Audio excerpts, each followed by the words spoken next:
todos, bienvenidos a un nuevo podcast de Lambda Ingeniería e Innovación. El día de hoy vamos a hablar de un tema que muchos deben haber padecido cuando inician un proyecto, y este tema es el cómo gestionar la información en proyectos a través de la metodología BIM. Aquí el que les saluda Alejandro Alvarado y Renzo Ríos. ¿Qué tal? Buenas noches con todos. Un nuevo podcast después de la victoria del Madrid. Creo que es una alegría para muchos, menos para los del Barcelona. Tema muy interesante. ¿Por qué? Porque en BIM suele centralizarse toda la información, tanto información que viene por parte de entrada, parte de los diferentes especialistas, como la información que va de salida para la ejecución o la información que luego viene para la operación y mantenimiento. Es muy importante ver cómo llegamos a gestionar esa información, porque hablamos no solamente de modelos BIM, hablamos de planos, hablamos de archivos Excel, hablamos de especificaciones técnicas, hablamos también de páginas web donde está la mayoría de la información. ¿Cuál crees que es, o según tu experiencia, ha sido una forma de gestionar esta información? Bien, como tú dices, hay una gran cantidad de información que muchas veces no mapeamos en un proyecto. Creemos que el modelo como tal solamente nos sirve para extraer metrados, extraer cierta metadata y ahí. Pero realmente cuando empezamos a converger con otras áreas, viene la relevancia de evaluar información, por ejemplo, como planos, anotaciones, que es algo que no se ve y que es muy difícil de automatizar, pero que al final del día es algo que agrega mucho valor al proyecto, a la especificación técnica y también a la forma en cómo se construye, porque al final se construye con planos. Es una mentira que se construye con BIM hoy en día. No hoy en día, en un futuro quizás, pero aún no estamos en ese nivel de desarrollo como decir todo lo puedo sacar del modelo. Entonces, la mayor cantidad de información en experiencia que se maneja en un proyecto son los listados de entregables, donde está toda la información, tanto documentos, planos, modelos, y también toda la información que se cuantifica, que son metrados, ¿no? Uh-huh. Es muy interesante lo que acabas de mencionar sobre el tema de la importancia de los planos dentro de proyectos. Si bien he trabajado en varias empresas donde tratan de gestionar la información directamente del modelo, es decir, por ejemplo, tratar de utilizar Revisto o tratar de utilizar el visor de ACC o de BIM 360, suele ser un poco complejo porque recordemos que la información la termina leyendo el constructor, puede ser los operarios o el maestro de obra. Y se le hace un poco complicado poder revisar todo esto a través de un iPad o a través de una tablet. Ellos quieren tener su plano, empezar a rayar, ir al campo con este papel, tener en la parte de atrás, poder revisar qué es lo que va a construir. Y al tener un iPad, aún creo que sigue siendo muy complicado que las personas se acostumbren. ¿Qué piensas sobre este tema? Claro, y ahí, para ahondar un poco más sobre ello, no solamente en el tema de construcción, sino estos software normalmente, que son los entornos comunes de datos finalmente, que ya lo hablaremos después en algún otro podcast. Me parece muy interesante. Es las licencias que necesitas. Entonces, no todas las empresas quieren adquirirlas, el costo es significativo, entonces también te crea ciertas barreras, limitaciones. Y también el BIM tiene una suerte de destructor de procesos. ¿Y por qué le digo así? Porque siempre trata de acaparar todo, decir, esto va a ser lo que tenemos que implementar a partir de ahora, y nos olvidamos de que hay años de construcción, años de proyectos que se vienen haciendo de una manera y que ha funcionado. Entonces el BIM lo que tiene que hacer es tratar de hacer una sinergia y con la tecnología tratar de optimizar esos procesos sin destruirlos o desconfigurar en su totalidad. Entonces aquí lo que siempre tenemos que ver es algo que nos dice la ISO. La ISO es básicamente sobre gestión de información y nos habla claramente cómo ordenarla, ¿no?, dentro de un entorno BIM, que son las 4 carpetas, los 4 estados, que son trabajo en curso, compartido, publicado y archivado. ¿Qué te parece si explicas rápidamente cuál es la función de cada una de estas carpetas? A ver, las 4 estados, según la ISO, para un entorno común de datos, son trabajo en curso, el lugar donde cualquier empresa va a desarrollar toda su información y nadie más puede verla, solamente ellos. Compartido es el siguiente nivel, donde una vez nosotros como diseñadores, consultores, aprobamos lo que hemos hecho, es visible para los demás y puedan hacer una suerte de integración y vinculaciones. Publicado es el estado donde va a estar la información ya validada, que se sabe que es algo que se puede ejecutar, construir, tiene una aprobación hasta para el propio cliente. Y archivado es para guardar todo lo que ya no estamos usando, que queden en desuso. Por ejemplo, tenemos proyectos donde muchas veces guardamos muchas versiones, ya no necesitamos otras versiones, y para no aumentar el peso de nuestras carpetas, lo ponemos en archivado, ¿no? Y eso es más o menos un resumen de todo lo que... Sí, sí, es muy interesante porque es decir, ya hay hasta las plataformas como ACC, aparte de que te permite crear estas carpetas, como lo podría ser Drive o Dropbox, ya te permite crear un flujo de aprobación. No sé si recuerdas ese tema de poder crear flujo de aprobación, donde para pasar de una carpeta a otra, tú lo puedes enviar a un revisor y ese revisor aprobarla, y una vez que se aprueba, directamente pase a la carpeta de compartido. Claro, ahí suena bonito cuando lo decimos así, los flujos de revisión, pero hay algo de que muchas veces no se ve. Y eso es lo que tenemos que ver cuando gestionamos una información, que es el tema de estandarizar nomenclaturas, ¿no? Por ejemplo, si yo mando por flujo, me va a mandar una cantidad de archivos, pero si esos nombres, que es lo primero que vamos a ver son los nombres, no son claros o no te dice una referencia exacta a lo que vas a revisar, te va a dificultar más el proceso de revisión. Entonces, el primer paso para poder hacer esta gestión es estandarizar las nomenclaturas. Y lo más básico es cómo vas a denominar un plano, un modelo, y la ISO te dice claramente cuántos son los campos, que si mal no recuerdo son casi 14 campos, que uno es desde quién lo origina, qué tipo de archivo es, la versión, proyecto, entre otros, ¿no? Y aunque no lo creas, no todos los profesionales que participan en un proyecto saben sobre este tema especialmente en el tema de los manejos de archivos. Actualmente están saliendo muchos profesionales que no saben qué es un IFC, qué es un NBWD, qué es un archivo Revit. Sienten que todos los archivos que le tienen que pasar es Revit. Entonces, todo este problema creo que viene mucho por la parte académica que debemos suplir. Para comprender estos temas, normalmente tienes que certificarte o conocer, y cuando llegas a proyecto creo que hay un hueco muy importante sobre estos conceptos. Claro, y no solamente eso, o sea, si lo vemos como bien netamente, es un gran vacío, pero si nos vamos a lo básico, la nomenclatura como tal es algo importante para poder hacer toda la gestión documentaria. Y también, si queremos llegar a ese punto desde el modelo, es un parámetro. Ese parámetro al final es metadata que luego se puede gestionar. Entonces todo se engloba, todo se relaciona, y algo que es tan sencillo como demorarse un día, estandarizar y que todos lo respeten, al final puede ser en horas, días, semanas de trabajo para poder revisar documentos. Esto me hace acordar mucho una anécdota de un compañero, que espero que esté viendo el podcast, que es el tema de que una vez que termina el proyecto se demora días para poder acomodar todas sus tablas de cuantificación, empezar a eliminar archivos, ver si hay una estandarización en los nombres de las diferentes schedules que hay dentro de su proyecto, y ver la relación con los archivos de Excel. ¿Crees que en algún momento nosotros lleguemos a, en vez de tener que revisar manualmente los archivos en Excel o revisar manualmente las especificaciones en el PEP o en PDFs, tener todo esto y que se pueda automatizar esta verificación, esta auditoría dentro del modelo BIM? Sí, mejor el último proyecto que yo he estado antes del actual que estoy desarrollando, sí se puede automatizar, ¿no? Al final el modelo, si es que lo gestionas bien, tienes buenos estándares, nomenclaturas claras, puedes lograr una suerte de automatización. No es mentirle a todos que todo se puede automatizar y no va a haber trabajo humano, pero hay un trabajo humano detrás, que es lo máximo que puedes hacer es que todo te lo exporte un Excel y te diga automáticamente cuáles son los que faltan, cuál es el ID que está mal rellenado, porque al final hasta lo puedes hacer lo mismo Excel, ni siquiera tienes que hacer automatización, lo exportas todo con un script simple de Dynamo y con simples reglas de Excel puedes saber un caso particular que siempre revisamos nosotros, es la extensión o el largo del código.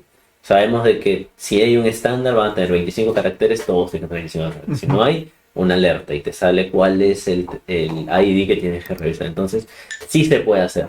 La complejidad está cuando no está estandarizado, porque no hay forma de poder auditarlo, y ahí viene más el trabajo manual. Pero si es que nosotros logramos llegar a ese estándar de nomenclaturas ideal, que va a depender de cada proyecto, no es que haya una regla clara de que ya, esta es la forma que funciona, no. Cada uno puede tener libremente su estándar. El tema es entenderlo, saber cómo funciona, y luego a partir de esas funcionalidades que nosotros le damos, tratar de armar una suerte de tablas dinámicas, ¿no? Y eso te permite ahorrarte mucho tiempo de revisión y es mucho más rápido. Yo tratando de ir un poco más a mi campo, que es el tema de la automatización, una cosa importante que siempre se menciona en el tema de gestión de información y todo el tema de automatización es el tema de garbage in, garbage out, que es si basura entra, basura sale.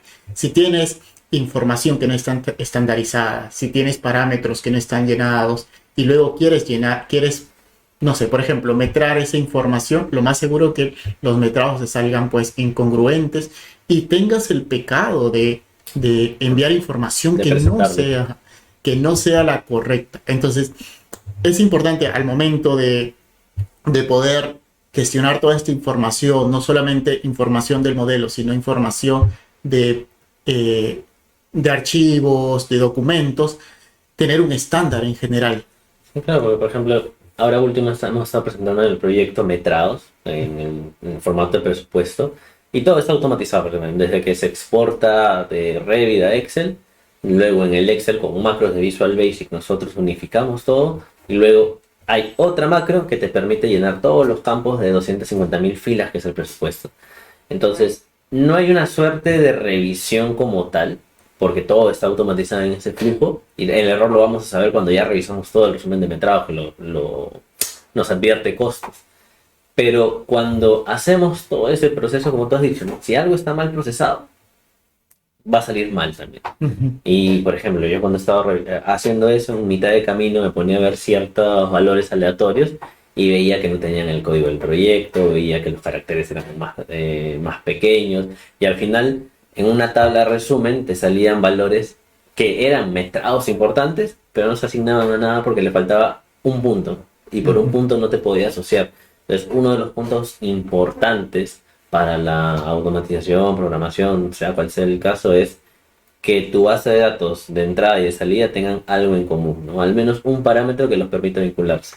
Sí, y el tema de eso que mencionas, que hasta un punto te podría complicar todo el proyecto, toda la información que tú gestionas, me tocó un momento tratar de meter un modelo y a mí me comentaron pues de que los elementos estaban modelados y llenados los parámetros de cierta forma, pero cuando me ponía a auditar el modelo manualmente, porque no me parecían lógicos los metrados, había por ejemplo las columnas, unas con minúscula, otras todo el parámetro con mayúsculas, y la primera con mayúscula y las demás con minúscula. Entonces habían diferentes casos que uno podría pensar, bueno, si yo estoy analizándolo visualmente como ser humano, pues uno se va a dar cuenta que no importa si es columna con mayúscula, si es columna con minúscula, si la primera está con mayúscula, es indiferente, pero para la máquina no funciona así. La máquina, tú tienes que decirle exactamente lo que quieres y a partir de eso él te va a enviar toda la información.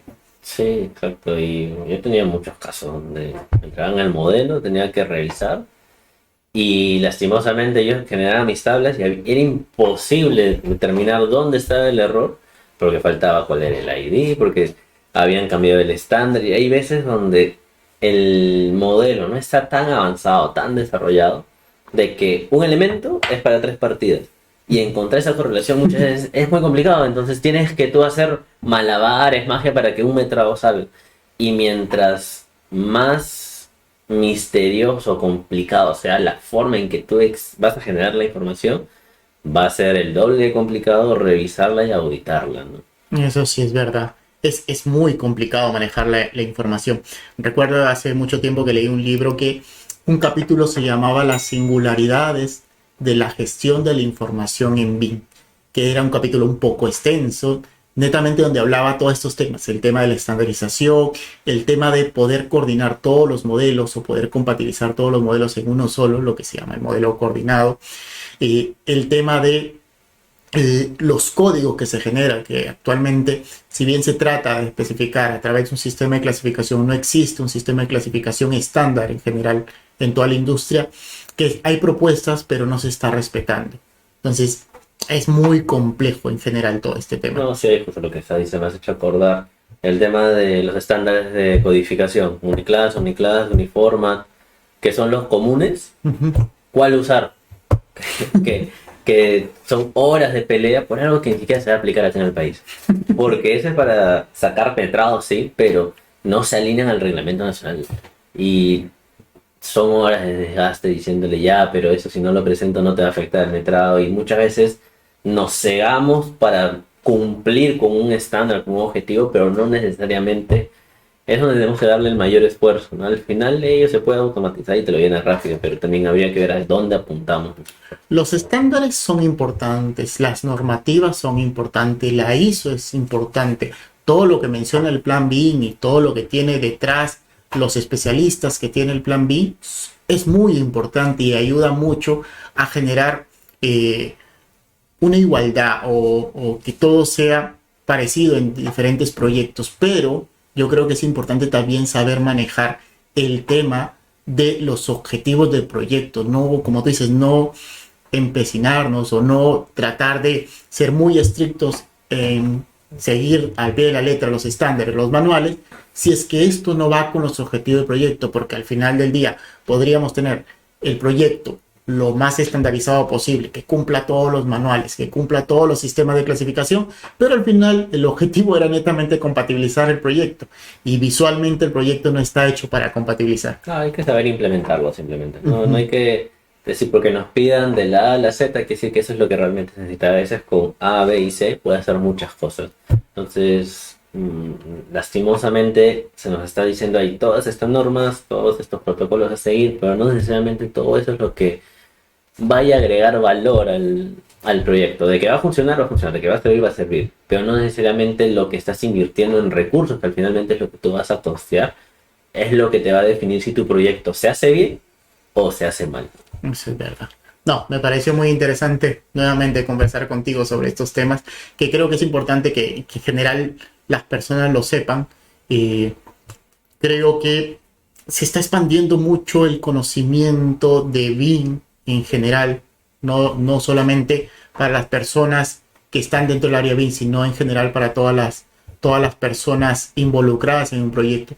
Y cito a un compañero que habló que es muy importante que hayan estas iniciativas de conversaciones entre profesionales. Entonces, yo agradezco mucho el apoyo a todas las personas que le están comentando, que están dando sus likes, que ya empiezan a sugerir temas para los podcasts que vienen, y créeme que por parte de Lambda nos vamos a esforzar mucho más para seguir este camino.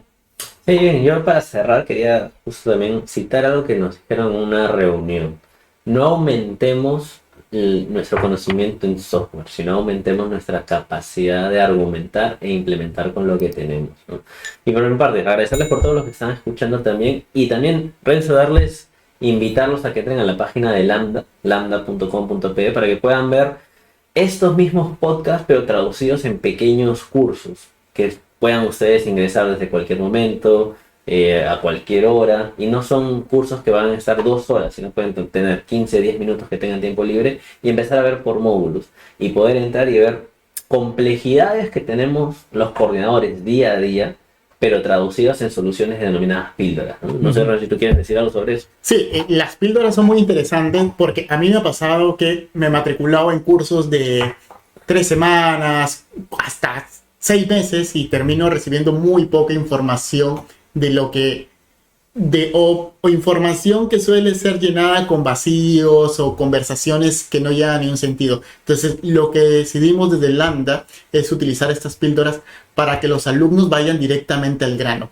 Algo muy parecido a que cuando estás enfermo, en vez de tomarte o ir al médico y hacer todas las cosas, tomarte una pequeña píldora y tener el conocimiento necesario. Aparte, en Lambda no solamente ofrecemos las píldoras, también ofrecemos cursos y también hay mucha información gratuita, los blogs, el tema de que hay algunos plugins gratuitos que pueden descargar, así que los invito a pasar por la página, recuerden, lambda.com.pe, y van a tener mucha más información. Muchas gracias con todos para abrir ese podcast, espero que haya sido de su agrado. Si tienen algún tema de que quisiera que conversemos, que debatamos, escriban en la caja de comentarios y con nosotros será hasta el siguiente podcast la siguiente semana. Muchas gracias. Luego.